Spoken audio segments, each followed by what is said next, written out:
It's 4 o'clock on Wednesday, and it actually is Wednesday this time, and it's time for another exciting episode of the Taxi Quarantini Happy Hour. Woo!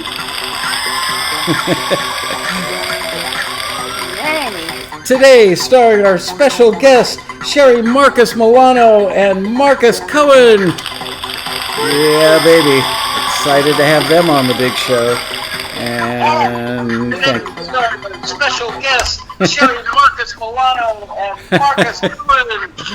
All right. Thank you, fake band. Thank you, fake audience. And hello, Sherry and Marcus. How are you guys? We are wonderful. We are not in the same place, but we are at the same time. That's good. Oh, that's right. It's like dinner time for you guys. Yeah. Yeah, 7 o'clock here. Happy to be here. Happy to be on with you, sir. Awesome. Glad to have you. Let me say hello to the folks that are slowly filing into the chat room. We've got Dan Weber, Akira Canyon, Patrick Adams, Rick Cabot. Where's everybody else? Usually takes them a minute to show up. There we go. Which one of you is "We Will Write You a Song" in the chat room? Is that you, Sherry? That's me right now. I decided to get on my computer while we were on here so that I could keep up with the questions. There you go. Yeah. I decided to do that too, but now I'm behind. All right. And there's Dean Turner, Jesse J. Peck, Nancy Khalil. Man, they're filing in slowly today. Andre Stepanian. Hello, Michael and all. Hello, Andre. I know it's like every time I start the show, then we're going to get 50 people that come in right after, so I'm giving it a minute here. Bob Gunnerfeld, Adriana Lisette, John Pearson, A. Therese House. Could that be Anne? Mojo Bone, Keith LeBrant, Martin Frog. Special guest. Awesome. Well, I'm excited to have you guys. It's been a while. I had you on, was it 3 or 4 years ago already that I had you guys on the Monday episode of Taxi TV after the road rally? Right after a rally, yeah, man. Feels like a while ago, doesn't it? Yeah, it really does. Boy, so much has transpired since then. How are you guys holding up under quarantine? Really well. We're doing things together. We're doing things in collaboration with some other writers, some other taxi writers as well. And we've both thankfully been able to stay creative and occupied. And healthy, most importantly, presumably. Yes, thank God. Yeah, I've got to say, I feel obviously terrible for all the people who've lost loved ones or people who have gotten, ill from the virus. But so far, I only know of one person that's like 2 people removed. It's somebody that I used to know back in my previous life, like 40 years ago. And this woman, last I heard, was in the hospital, and she's like my age, and the doctors told her family, we've done all we can do for her. However, the good news is it's been a week or so since I heard that and haven't gotten the news that she's passed away. So I'm assuming that she is still alive and hopefully going to make it through. But I think all of us who haven't gone through that or anything close to it should, be really grateful that the most we've suffered so far has been a big inconvenience. Agreed. We're lucky. For sure, absolutely. I know my direct neighbor who lives next to me had it, and he just last week came out of his quarantine. He just got over it.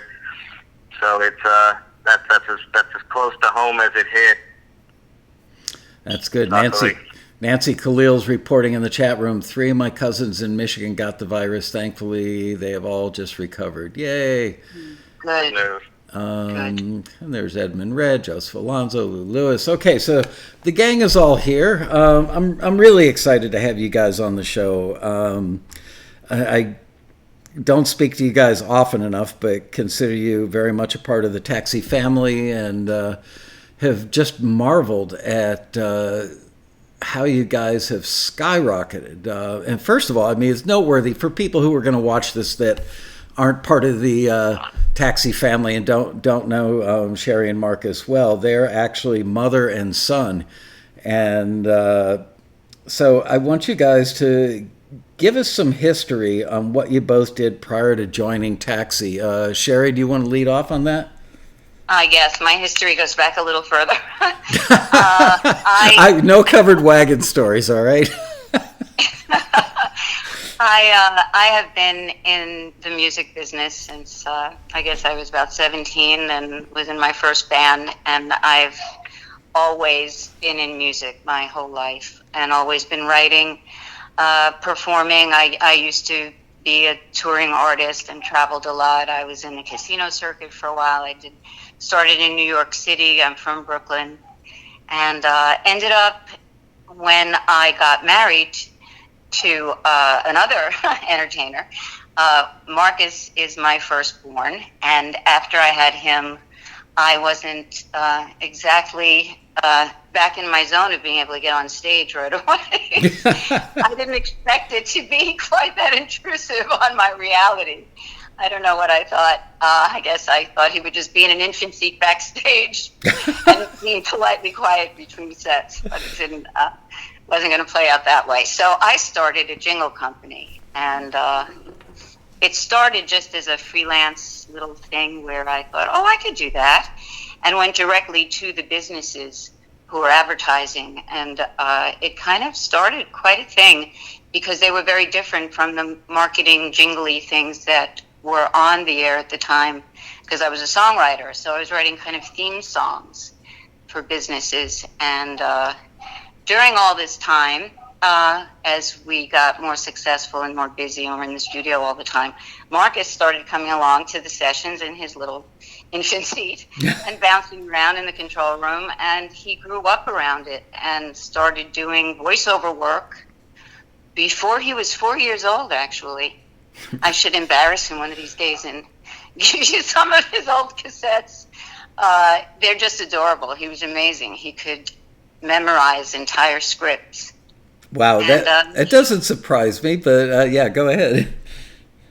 So he kind of didn't get seriously into music until maybe middle school, was it, Marcus, when you saw that movie?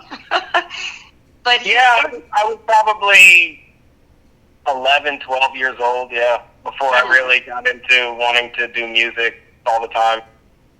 And then it was just an unfolding evolution of him doing.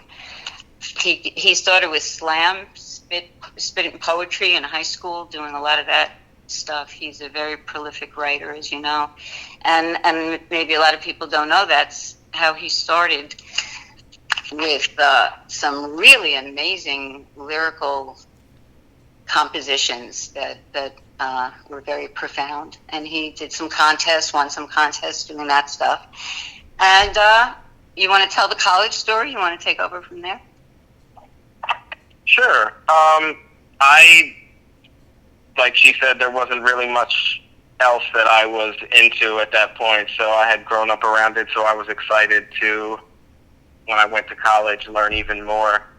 So I got a full scholarship to pretty much anywhere I wanted to go. I had always taken school very seriously. Wow. And I chose Cabrini College, A, because it was close and I wanted to stay close to home, but B, because at that point, this was 2001, when we were picking colleges, 2000. There wasn't too many programs that had recording, arts, production, music in their curriculum. So Cabrini was one of them, and we chose to go there. And everything was going pretty well, but I was unfulfilled. I was coming home and training with other engineers and learning to build the studio, and I just didn't really feel like I was getting what I needed from school. And despite good grades and my schooling being everything I took seriously until then, I had a conversation with my mother and asked, I really feel like it's best for me to leave and start a business instead of staying here for years and really missing out on what I could be doing. And most mothers would probably go, you're out of your mind. You better get back to school and finish it off, and in 4 years we can have this conversation again. She really took my words to heart because I wasn't someone who would just procrastinate or someone who just wanted to hang out. So she, in a very slick way, got me out on a sick leave so that in case I wanted to keep my scholarship, I could return to school. But what I did at 18 was I started my studio and started learning everything I could from anyone around me, and I just kept learning, kept going, kept growing, slowly but surely moving it along, and that's what I've been doing. That was 2001, and I've been doing it since. I've had my studio open since 2001, and it hasn't been closed until March 13th of this year.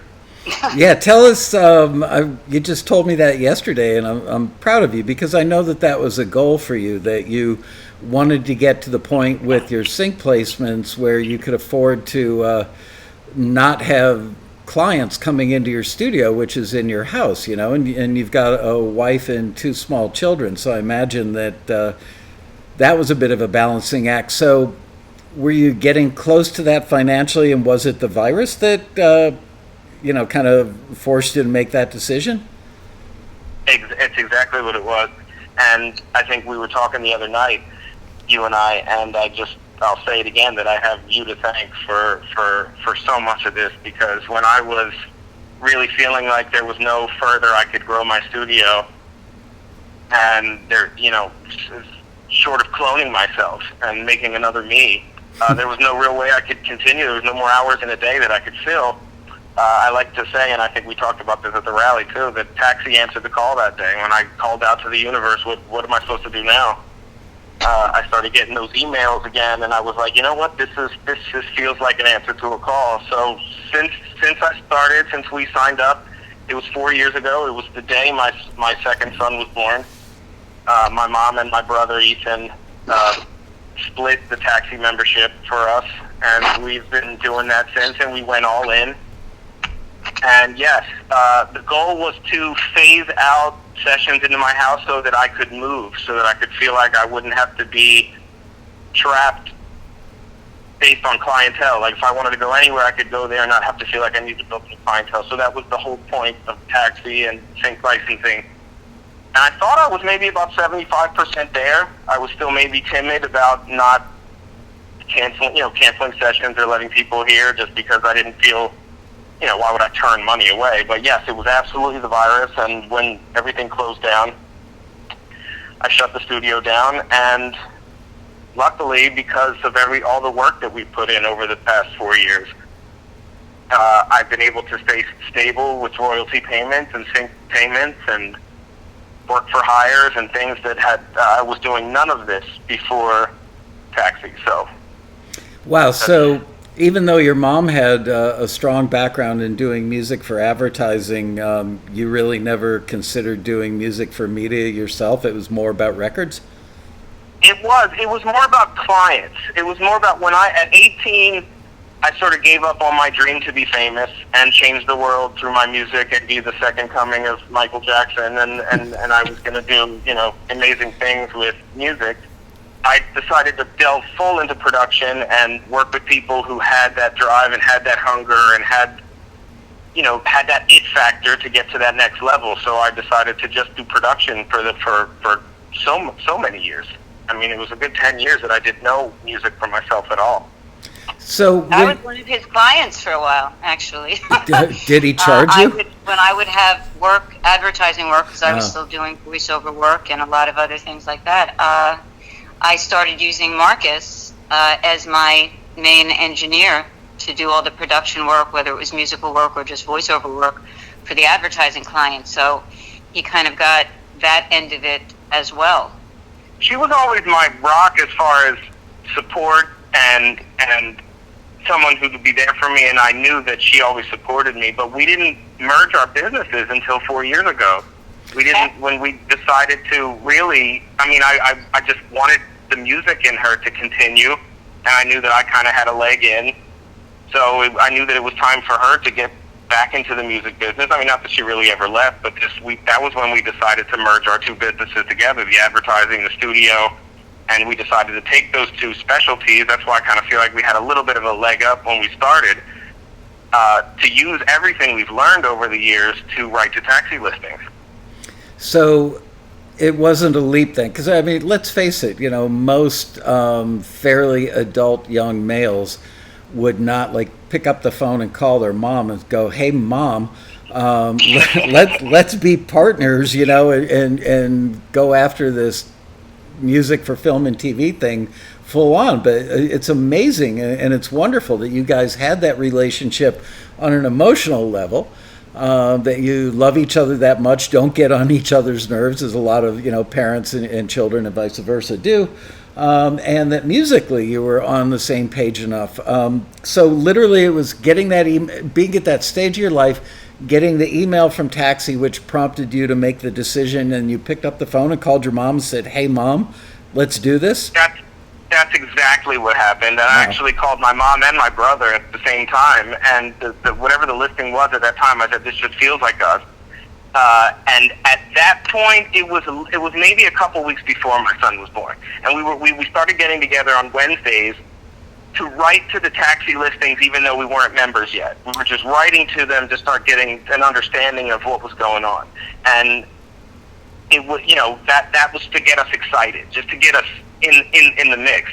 And you said not many people will call their mother, and it'd be weird for people to work together. The thing that we have that transcends the mother-son relationship is the mutual respect professionally. Right.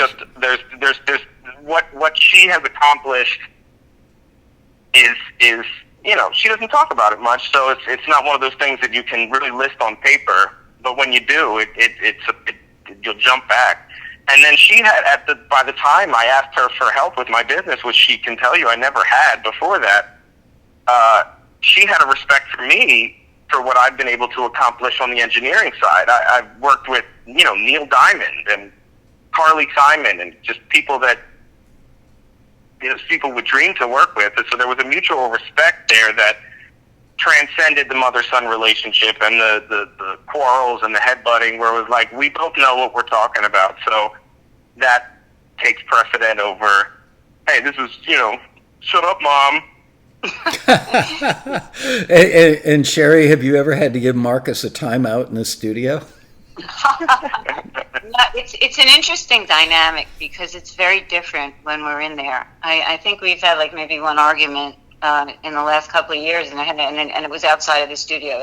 And it wasn't really an argument. I mean, you know what I mean, where we just kind of disagreed about something and got a little emotional. But we in the studio, it's a very different dynamic. We lock in and it flows. We are able to lock into the same inspirational wavelength and create together in a way that I've really never experienced with anyone else. It's an amazing flow, and we pull good stuff out of each other that I don't think would have otherwise had an opportunity to happen with a different writer, because we're from different generations, and I learned so much from him, and he's able to incorporate so much of what I don't really know how to apply. Right. Because when it comes out of me, it comes out sounding dated. I've learned so much from Taxi, from listening to people like Robin Frederick. I'm such a fan. I've told you, we've talked about this, Michael, I'm a perpetual student. Mm-hmm. I need to keep learning. It keeps me growing. It keeps me young. It keeps me happy. And it keeps everything fresh. And it means more to me to be able to participate in today's industry at the level that I do without having to make excuses and, enter with an apology. I love that the work speaks for itself. And I love being within the Taxi family, where I have people who love me enough to tell me the truth about myself, to say, that just sounds like, it's just not the kind of funk we're looking for. That sounds like it should have been on a George Clinton record in the 80s. And I'm like, oh, I didn't mean that. And I don't take it like a judgment. It's like, oh, wow, I didn't realize I did that. I'm working now on another song with Adriana. And again, It's a different kind of pulling good stuff out of each other that we get to experience together when we write and create stuff that I can't do with anyone else. I've met such wonderful, wonderful people that will be in my life for the rest of my life because of Taxi. We're two of your biggest fans, you know? Thank you. Well, I think all of us watching the show today who know you feel the same way about you guys. It's funny, I was an hour or so ago, I was on the phone with the gentleman who sells sponsorships for the Road Rally, and he was saying that many of the sponsors that couldn't sponsor the ASCAP Expo this year because it couldn't happen because of the quarantine, are very excited that the road rally's not until November, and they're like, extremely hopeful that the rally will happen, as we all are. Right. And he said to me, so look, because right now our mayor has the city locked down from doing any gatherings over 10 people. And so we don't know, but there's a lot of time between now and the rally, but I also need, at least 3.5, 4 months to get it together. I can't just find out on, let's say October 1st, that we've got the green light to have the rally and then put it together in 30 days. So at some point, about 3.5, 4 months out, I'm going to have to see where everything is and make the decision. And hopefully, I think things are going to go well between now and then and we'll be able to do it. But one of the things he said to me was, would you consider doing a virtual rally if you had to? And I said, there are very few things that I will say flat out no to, but a virtual rally is not a rally. The thing that makes the rally so incredibly beautiful and productive is the people, the personalities, the connections, the relationships. Yep. So, I need to know that people are going to feel comfortable. I mean, we've talked about opening up the fourth section of the ballroom so we can spread out the seating. That's doable. But the thing that scares me is, what about the bar scene? Because we all know, from 6 o'clock until midnight, that bar is a hotbed of relationship building and deals happening. So I'm really kind of on pins and needles about that. And you guys are such a great example of what can happen if you come to the road rally with the right attitude. So absolutely. Yeah, tell us about, I remember you guys were just in love with your first road rally experience. Can you each give me a couple minutes on, what you had in mind, what your goals were, and why it was so good? Well, I know that going into that first road rally, I was definitely super nervous. I had no idea what to expect. I knew it was a huge event, and just from what I've read online and seen the guest speakers and the things that have happened in the past, I knew that it was where we needed to be, and we had spoken about it when we even first got our taxi membership. This was part of the all-in package, was getting to that road rally in California. And until then, I've never even been to California. I mean, I may be misspeaking. I may have been there when I was a baby that I don't remember visiting a friend with my mom. But this was not like, I don't go to California regularly, so it was not like some cool trip to California. So I was nervous and ready all at the same time, because we had that year really, really dove into Taxi, and we did the whole experience. That all-in mantra was everything for us. So from the forums to the Taxi TVs to collaborating and meeting people between rallies, we did it all. So by the time the rally came around, we had a good number of people that we knew, that we had worked with, that were excited to meet. And I think anyone who's been to the rally will tell you that nothing prepares you for that line. The registration to register, that registration line, and not the length of it, because I mean, the sheer length of it is pretty impressive too. But every year we've been there, and we haven't been there as much as, plenty of taxi members have. We're going on, 4. So that line is where everything happens. You're sitting in that line for so long, but you are meeting lifelong friends. Lifelong friends. We met Frank Regala the first year in line. I was on the phone with him an hour ago. It's just one of those things where that line is so important and so key to the whole rally that's you can't even miss that. You can't miss that part. Whether you're first in line or last in line, you're going to be surrounded by people that are like-minded, and that to me is priceless. Most of us, I think, are used to working in some sort of isolation. Right. Producing and writing music is not a group effort, usually. Maybe Nashville, but other than that, most of us are used to working in our bedrooms at this point, or even if you got a big studio, you're sitting in there alone. You're not in there with a ton of people. So we're all used to some form of isolation.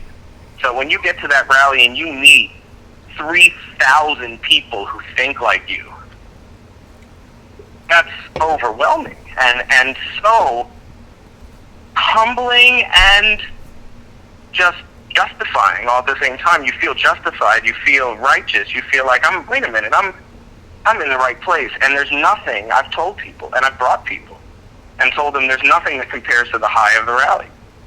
Because you feel seen, you feel heard, you feel respected, you feel understood. From the bottom of the people who are new, like we were, to the very top of you who run it. I mean, you spoke to us. We got to hang out and talk. Like, that's not something that most people are used to, talking to the boss. So it was a big deal, and it was so big for me, for us. After that rally, everything changed for me. I went home from that rally with all the new connections I needed, with the publishers I needed to meet were met. The mentor that I had chosen was exactly who I needed to choose. Everything just fell into place, and since then I knew exactly what I needed to do every year going back. It's funny, last year, the gentleman, last year was the first time I had an outside salesperson selling sponsorships, and he's very impressed with the Road Rally, but the first night he came up to me about, I don't know, maybe 7:30, 8 p.m., and he said, Michael, several of the sponsors I brought in, and myself included, meaning him, are very concerned about the length of the line. Can't you guys do something to move it along? And I said, you don't understand. That line is the magic at the Road Rally. I have people coming up to me the next morning saying, last night was the best night of my life. And I'll say, how could it have been the best night of your life? You were standing in a registration line for like 4 hours. You can't even believe the rally didn't start yet. Right. You can't even believe it. It's like the rally didn't start yet. I brought someone with me this year, and I told them, they were like, this was amazing. I said, the rally didn't start. You're not even close. You're just at the door. I know, it's amazing. Sherry, so you guys amazingly, and I'm doing this from memory, but I remember you guys got 300 pieces of music written, produced, and signed in the first year. Am I remembering that correctly? Yeah. That was where we did the Taxi TV after. It was that first year. It was after the second rally. Yeah. And you asked us to stay the following day. We did the Taxi TV, and it was on how to get 350 pieces of music signed in a year. Can you give us the short version of that? Because I guarantee you everybody who watches this episode is like, how the hell did they do that? Most people would be thrilled if they got 30 pieces done in a year.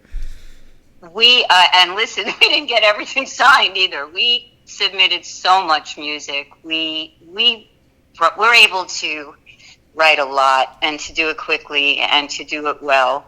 And it's because we've been doing it for a lot of years, before Taxi. So I don't want anyone to feel like, oh God, I can't even dream that big.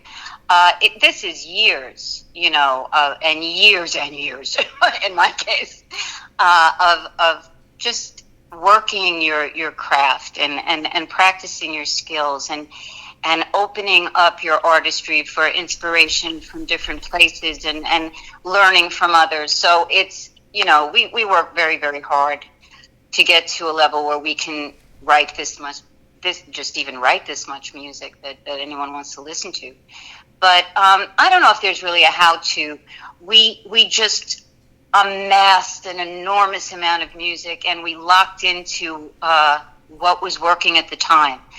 The two of us kind of locked in to a niche that happened to be what a lot of the libraries and publishers and music supervisors were looking for, and there was a lot of grace in the timing, I think. A lot of commitment, like Marcus refers a lot to all in.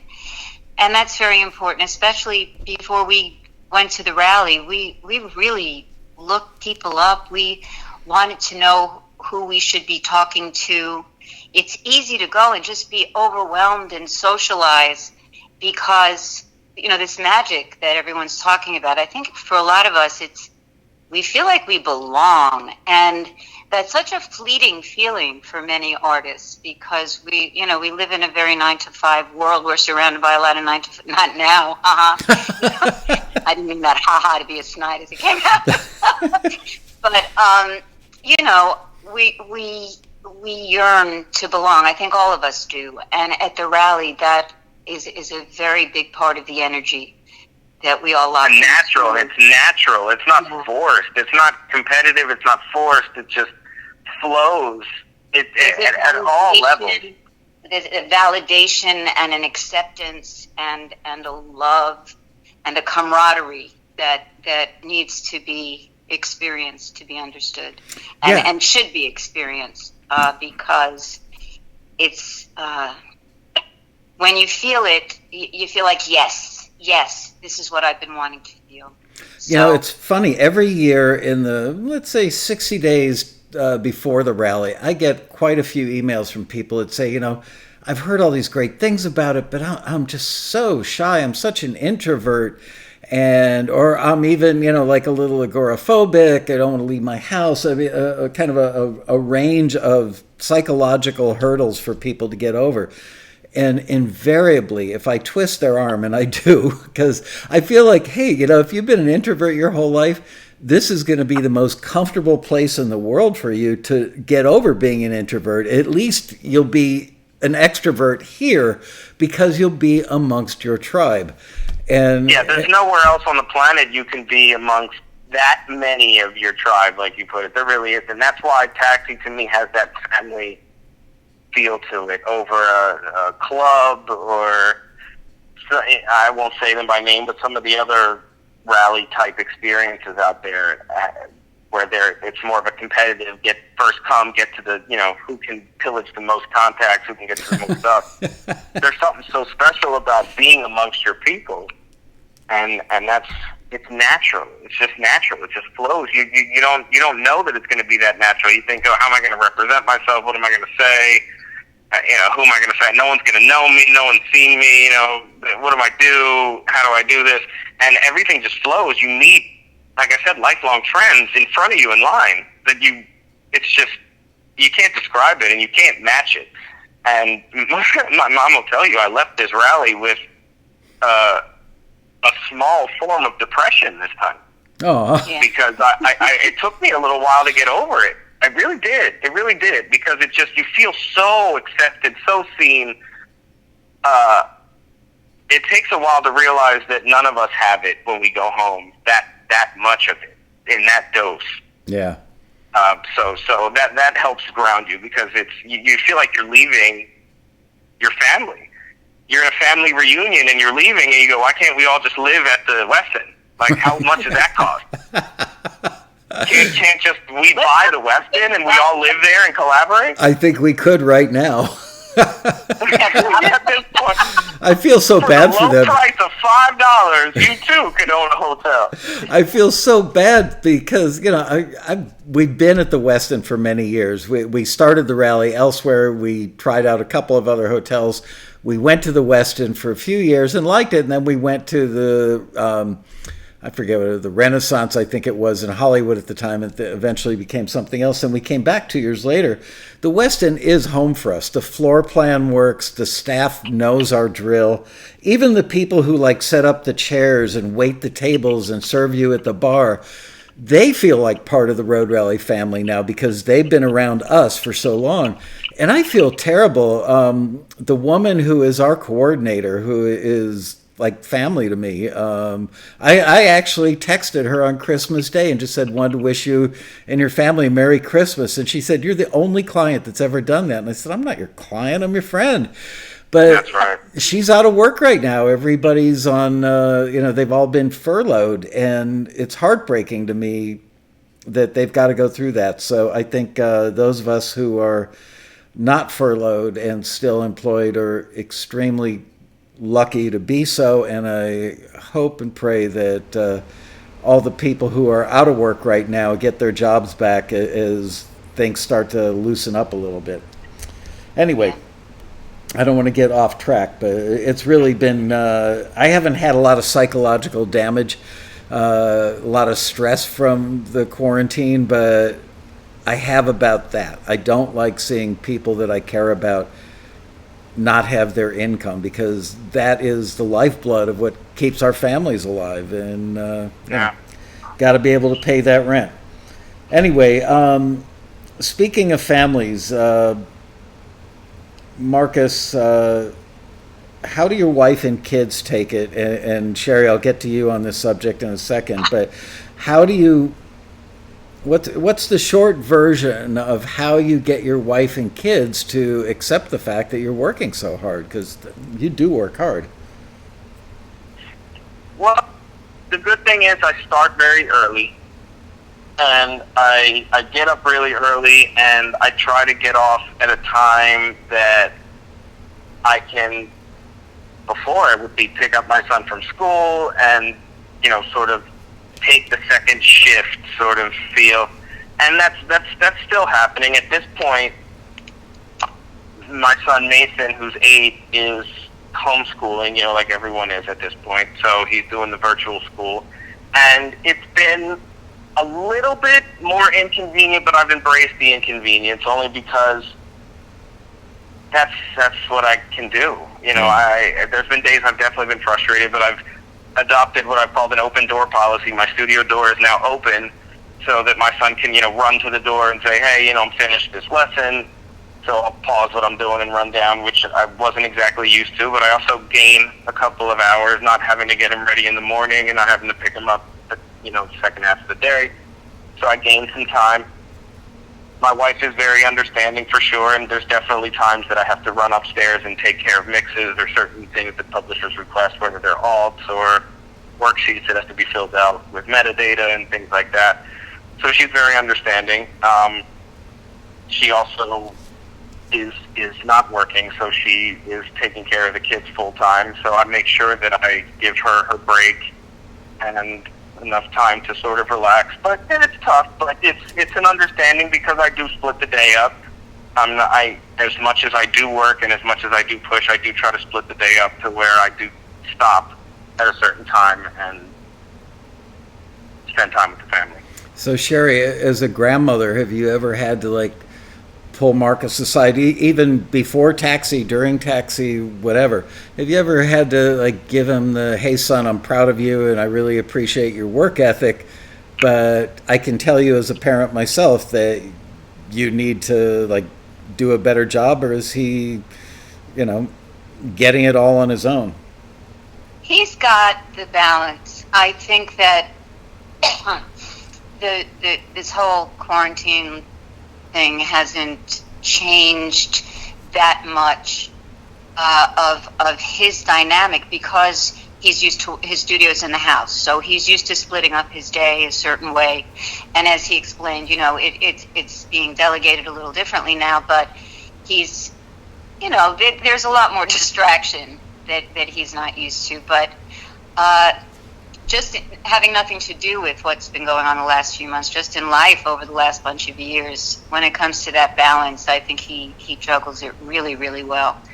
And it sometimes doesn't matter. Sometimes I'm the bad guy. I'm in the middle of, no, I don't want to stop yet. I want to finish this vocal. And he's like, Mom, sorry, 3:00. That's it, done. And he'll just turn it off. I could be in the booth. And it's done. That's it. The day's done. But I respect that. I really, really do. And he's always been good with that. So if there is one of us that would work until 5 a.m. and then start again at 6, it's her for sure. I've never been a break night kind of person, but she could keep writing. It's definitely, I treat this like a job for sure. And not to say that I don't love it, because I absolutely do. But I I get so much done because this is what I wake up in the morning to do. Like someone wakes up in the morning to go to their office and get done everything that their boss has set out for them. My mind boss has set out for me certain things to get done in the day. So I, like people who need to get done by 5 and get home to their family, I do the same thing. I go, this needs to be done by this time. Whereas I think my mom is more free with the time. Where, like, I'll get it done when it's finished. I go, I need to get it done by this time. Yeah. Because that's just what I've done for myself. And has it shot me in the foot? I don't think so, not yet, because it works for me. That little bit of, I call it sensei, that little bit of the drill sergeant that keeps me working, that helps me. That doesn't help her, and that's okay. So I try not to impart that on her, because that would make her anxious and not be able to finish anything if I imposed my deadline brain onto her. So we've managed to... But I make the deadlines, you know. Oh, yeah, absolutely. But I impart a pressure on myself that maybe might not be necessary, but it works for me. Sherry, do you bring... are you more of the business person in the partnership? I know that you're obviously very involved in the creative side, but having run your own business before in the form of, doing music for advertising, It's a very different game now, Michael. I was listening. I was listening to the Highfields and Rob on Monday, and commented more than once in the chat. Wow, it's a whole different industry, and it really, really is. And when I ran the business, I think I still ran it as an artist. That's where Marcus and I are different. He comes at it as a business, and I still have such an artist head and such a kind of hippie head. I don't do time unless I have to. It's like time is a tool for me. If it has to be imposed upon my life, then it can be there. Otherwise, it lives on wristwatches and calendars. I'm not like what time is it kind of person. So oftentimes I'm like he said, up very, very late writing. If I have an idea and I want to stay with it, it's quiet late at night and I like it. But I don't have to get up with young children anymore. When I had him and his brother was when I had the jingle company, so life was more organized in business hours and lunch making and bath giving and all the stuff that goes with young parenting. So it's very different now. I've kind of reverted back to not imposing a lot of discipline on myself. Marcus effortlessly cranks out things that would take me conversations and with other business people, and things often come out of those conversations. So I don't know if I answered your question. But he's more with the metadata and all that sort of stuff. Right. If you need like Allah's, I can sit and wonder about it for a while. If it's left brain, right brain, I guess we split it all up as we have been able to shine. Yeah, well, I instinctively knew that you would handle like the schmoozing and the letter writing, because that's, you're just good at that. Some people are born with a gift for that, and you've got it. You are no shrinking violet, but your personality is such that people don't mind if you're a little pushy, because they feel the good energy and they too feel like they might benefit. So yeah, let's talk. I've watched you work at the Road Rally and you do it really well. Let's shift gears for a second. How many pieces of music do you think you have in various catalogs at this point? We are pushing 900 at this point. Yeah. Yeah, we're pushing 900. This year, I slowed down quite a bit with feel like the need to quantity. Right. There was the first couple years, it was like build a catalog, do as much as I possibly can. And it didn't feel, and there were times that she definitely, I know you asked that earlier, were there times where you said you gotta kind of chill, and there were times where she said you gotta kind of chill, you're pushing yourself a little too hard. And I was. And it took its toll on me, and there was a time where it was getting a little less fun. I wouldn't say where it stopped being fun, but it got a little less fun because I was just, let's just keep going, more songs. And this last year, past this road rally, I met a few people and had a few conversations and sort of confirmed for me that it was time to target and focus in certain directions, at certain contexts. I built up enough resume that it became a little bit easier to approach certain contacts, to send out emails that didn't feel like, hey, nobody. So I slowed down a bit, and I'm not trying to say that ironically, because I know it's a large number, but we were definitely doing close to 300 a year. So in my mind, we should have been closer to 1,200, but I definitely saw more important ways to go about targeting. And I think, Michael, you know what I'm talking about. The deeper you get, the more levels you transcend, the more you see that the higher you get, the more focused you have to get, the more targeted you have to get. Whereas in the beginning, let's spread it out. Yeah, definitely more with putting albums together and collections together, and more specified things, and working more closely with certain publishers and libraries and supervisors who ask for more involved work that's more specific.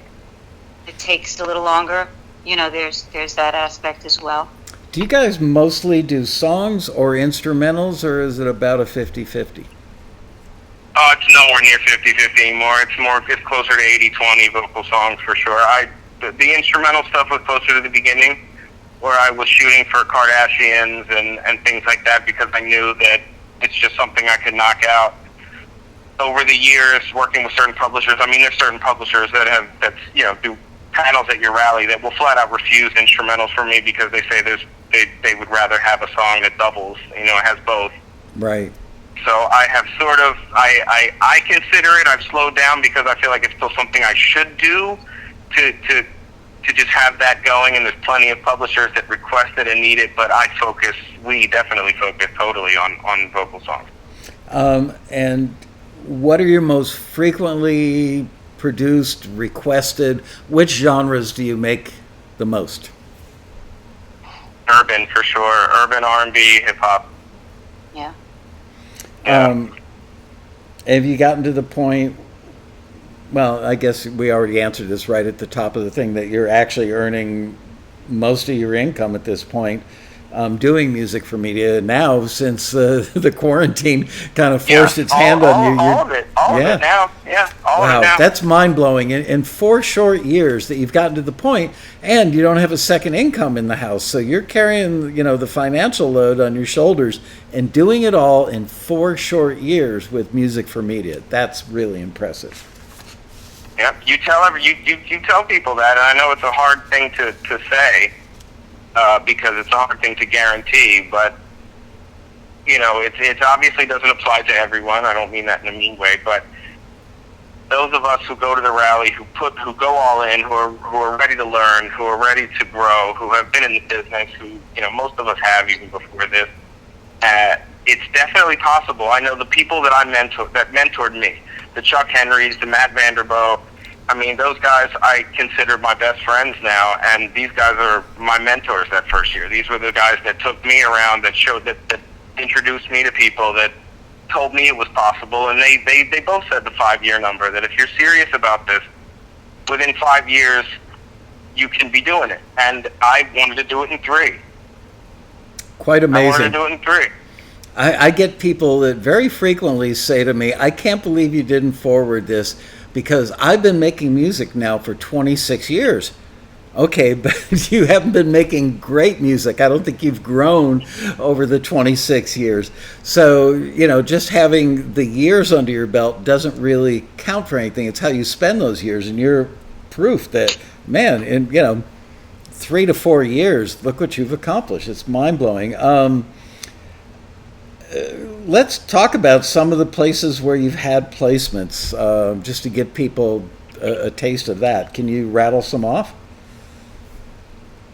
I can. I put together a little list for you when we were doing this of just some placements, and this is the last 3 months, because I checked this with my PRO to make sure I wasn't incorrect, and I had to delete a couple that I was fudging on there that were a little older, but we have had music on, in the last 3 months, Young and the Restless, Mixed Dish, MacGyver, All American, The Hills, Party of Five, Upload 101, Almost Family, Bar Rescue, The Challenge, Family or Fiance, Total Divas, and Magnum PI. And that was just in the last quarter?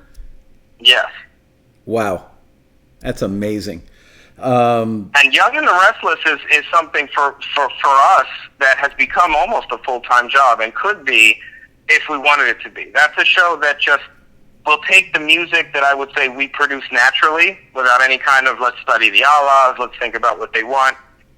That's a show we can write for where we just open our minds and just go. And we've been very lucky with that. That's a great show with a great supervisor and an incredible publisher who you had at the rally this year, and that's just been a blessing for I know a lot of Taxi members because it's so chock full of Taxi music that it's incredible. Yeah, it's I've seen cue sheets. They're like, wow, I know virtually every person on that cue sheet. Right. Pretty amazing. Any final thoughts from you guys? I'm in the weird. Well, we've got 9 minutes. I guess I could take a couple of questions, and then we'll close it out with a final thought from you. I saw that Cass McKenty asked, Sherry, was it a stretch for you? I'm going to try and scroll back to that. I just answered that. Oh, okay. He asked if it was a stretch, the urban music for me to go in that direction. And not really at all. No, that's my musical taste, and I mostly write what naturally comes out of me. I can discipline myself as a writer to, can write a really good country song. I can write jazz. I can write a lot of different genres, but naturally, what comes out of me, I love R&B. I write in that flavor. And that's adaptable to hip-hop a lot. Mm. And that wasn't a stretch for me. Peter Rahill, question for you guys. What kind of project stands out to you of your own stuff that you get extra excited about? Funk gets us extra excited. Anything that we get requested for that has like a funk element to it usually gives us a really big smile. Because, not that anything else doesn't, but like I mentioned before, happy music doesn't flow naturally to me. I would consider my best music to be cool at best. Over happy, I kind of make groovy stuff. So when we get funk requests, it just kind of naturally puts a smile on our face. Ethan comes in and plays some killer guitar riffs, and there's just... Funk is one of those genres that keeps a smile on your face from beginning to end. So I would say we get excited about that. We get excited about jingles. When publishers ask us to do jingles, I know I get excited to bring my mom in and tell her, hey, this is all you. We did a couple recently that were just... without her, I wouldn't have known what to do. She just came in with exactly the right feel where I would have... The request was corny, let alone what I was going to make out of it. So... That type of stuff gets us excited to know that stuff, when the stuff like that comes around, I know I get excited when funk comes around and when jingles come around that I can bring her in and she can shine. Greg Carrozza wants to know how much time are you spending on writing any particular song these days? How long does it take you to crank one out from concept to final mix?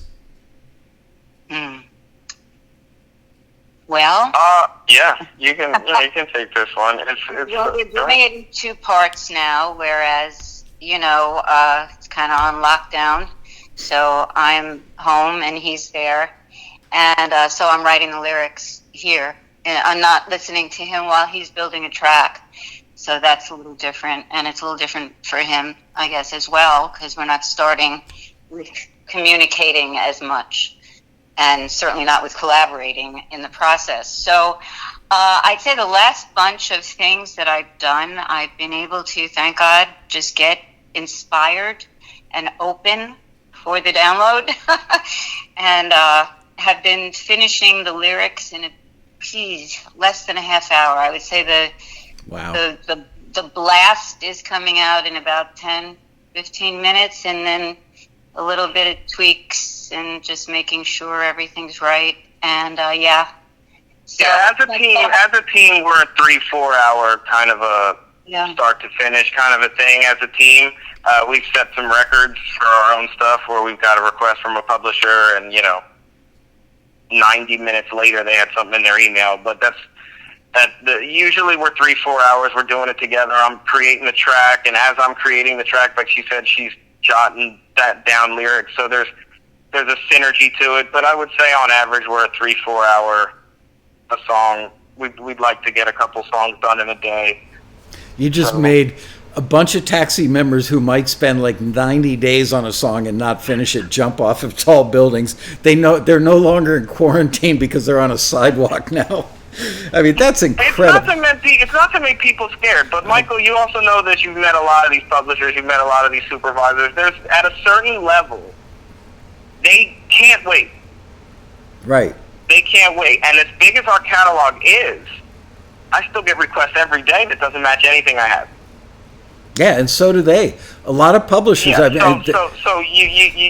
need to get it to them. And if you say I don't got one, I get it to you in a week.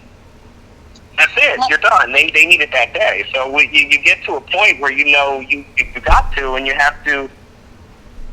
As opposed to cutting corners, you just get rid of a lot of the questioning yourself stuff that when you give yourself no time limit has. You go, oh, is that verse good? Or how's that kick drum around 60 hertz?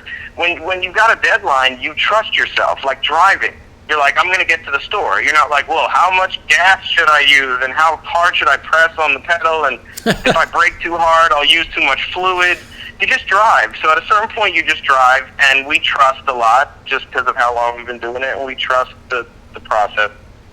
I think it's important to say also, because we talked about it, Michael, when we were on the Taxi TV, that, as cool as we might sound, we got so many returns in the beginning. I don't even want to try to count them.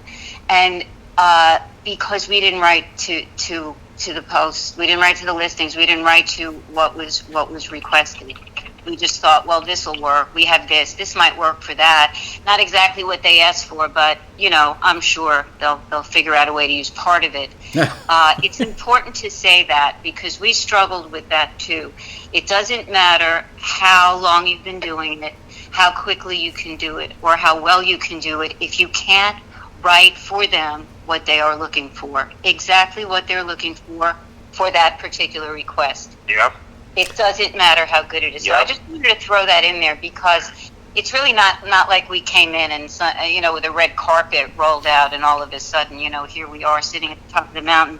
We worked really hard, and we also went through the same things that many Taxi members go through until we found the niche, and until we found we in the beginning would say, well, I know they're not looking for anything funky, but wait till they hear this one. This is better than what they asked for. Like they're going to write we rework the whole plan once they hear our song. So we had to get humble, and we had to really go back to the first page of learning and be willing to be little and to learn and to adapt what we were doing to what was being requested. That's the secret to the whole darn thing, isn't it? Yeah. Everybody wants to know what the secret sauce is. I got time for one more question because we got a minute left. But real quick, I want to answer a question I saw in there. The killer guitarist that played with us at the rally was Keith LeBrand. Yes, the founder and inventor of Composer Catalog at composercatalog.com. So Robert Valacourse asks a question that he won't be the first, he won't be the last. So Soups, reach out to them. Can you speak to this a bit more? A lot of people want that shortcut. Oh man, if supervisors would just reach out to me, or if I could just send my stuff directly to them, there wouldn't be this process. Can you illuminate why it is that some supervisors may reach out to you at this point, and how it doesn't happen magically, that it's an earned right? Absolutely. I can speak on this for sure. Because this has Taxi written all over it. It has you written all over it, and the lessons that you impart, and the way that you teach the process and how this needs to work. The reason why a shortcut like going straight to the supervisors may not work. I mean, listen, I don't know. You could be Ariana Grande, and I don't think you'd have much trouble with anyone. But the reason why that doesn't necessarily work is because the supervisors trust the publishers, and the publishers trust the artists and the producers. So a certain supervisor may call us directly because we've got 600 tracks in a certain publisher's catalog, and they understand the track record. I had a couple people will tell you this, because I told them early on, I had a goal to infect supervisor hard drives like a virus. Sorry to say that word at this point, but that was the goal. I wanted it to be that no matter where they turned, there was 8 or 9 Kano tracks in their folder of this song might work. And whether it came from this publisher or that publisher, I wanted my name to be up so much that they couldn't figure out why 9 out of their 12 songs had my name on it. And that, you can't cut a corner like that. So certain supervisors will call me directly because they know that the publishers trust me, and they know that I've had a number of songs on a certain show, or things that you can't just cut through unless you are a superstar. If you're a superstar, then you're not probably on this chat or phone call. A catalog takes time to build, and relationships take time to build, and certain things just take time, and there just aren't shortcuts for them, and it takes time, dedication, hard work, and you earn that. That's not something that's granted. You earn that. Those calls, you have to prove yourself a number of times. Yeah, everybody wants the shortcut, and I totally get it. You know, in any business, anything in life, if there's a faster, easier, cheaper, better way to get to whatever it is that you desire to have, yeah, that's a natural instinct I think we're all born with. However, I think those of us who've been around the industry for a while, and those of you who have earned your success, and very rightfully so, have all learned that lesson, that it's about figuring out what they want and giving it to them over and over to the point where they trust you. And one great piece of music, if you get lucky enough to get their email address, you can go online and find email addresses of supervisors. You can send them emails all day long, but they're probably not going to reach out to you, even if that piece of music is the greatest thing in the world. Because you know what was humbling? At our first rally, I know it was our first rally because we looked at each other like, oh shit, this changes a lot of our, target here. I don't want to say the person's name just in case, but there was a supervisor you had up there, and they said, look, we don't want your music. We want to hear it from the publishers we trust. We don't want an email with your music. Right. We want it curated from the people we trust. Like, you can have the best song, but I'm not going to take a blind email from you when I know that I have someone who I've trusted for years that will send me the music that I need. It's just not going to supersede that relationship. So that's a huge lesson that you got to learn. It has to be clear. There's certain things they have to be sure that there's nothing in there that's a sample, that everything's properly licensed, that everything's been properly registered. There's so much paperwork and metadata involved with clearing a song properly, and the music supervisors want to know that all that's been taken care of, and there's not going to be any problem down the road. So they trust their publishers and those with whom they have built those relationships. And that's become even more important in the last couple of years. We're all keenly aware of this, and I talk about it incessantly on Taxi TV. We are now getting companies that will only run listings of Taxi if we put the verbiage in the listing that says you cannot have this music published or adminned by any of the distribution entities like CD Baby or... I noticed that recently in the listings, yeah. Yeah, or TuneCore or any of those things. It's a sad truth. I at this past rally, spoke to a producer who was working on a famous artist record, and this artist found this song that they really liked amongst demos, and they reached out to the writer, and they said, is this song, published anywhere? And they said, I don't think so. Let me check with the vocalist. And, I didn't do anything with it. The vocalist put it up on YouTube. It had 30 views. So we're talking family and friends here. Wow. Yeah. And the artist was like, no, I don't want anything to do with that song. Yeah, and so, it was probably adminned by CD Baby or TuneCore or whomever. It's it's a mess. It's and I'm just not the saying fact that maybe you may want to hang on to some stuff as opposed to putting everything out for sale on iTunes immediately and earn that 40 cents after the end of the year. Because it's just, you got to make the choice. If you're pitching an artist, you don't need to be worrying about streaming sales. You need to be worrying about those pitches. Yep. Well, guys, our time has passed. I sound like a therapist. Our time has come to an end today. I hope you feel better. I just want to say how unbelievably proud I am of the two of you. And it's such a miracle to find, two family members who can work so seamlessly together and not have Thanksgiving dinner fights over music. And I'm just incredibly proud of you. I'm sure that you inspire many of your other fellow members and future members of Taxi, and just best wishes to you both.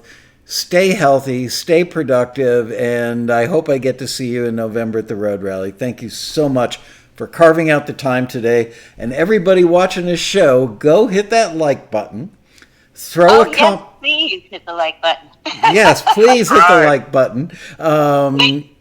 Subscribe if you're not a subscriber, and drop a comment. Marcus and Sherry are the kind of people that probably will go in and answer a comment or two or question or two in the comment area down below the video. So thank you guys for watching. Thank the two of you for being so gracious and giving great answers. And I hope to see you in November. Thanks, guys. Thank you, sir. Thanks for having us. We love you. Love you too. And with that, we end another exciting episode of Taxi's Quarantini Happy Hour. See you guys tomorrow, which will be Thursday. Same time, same station, right here. Bye-bye, you guys.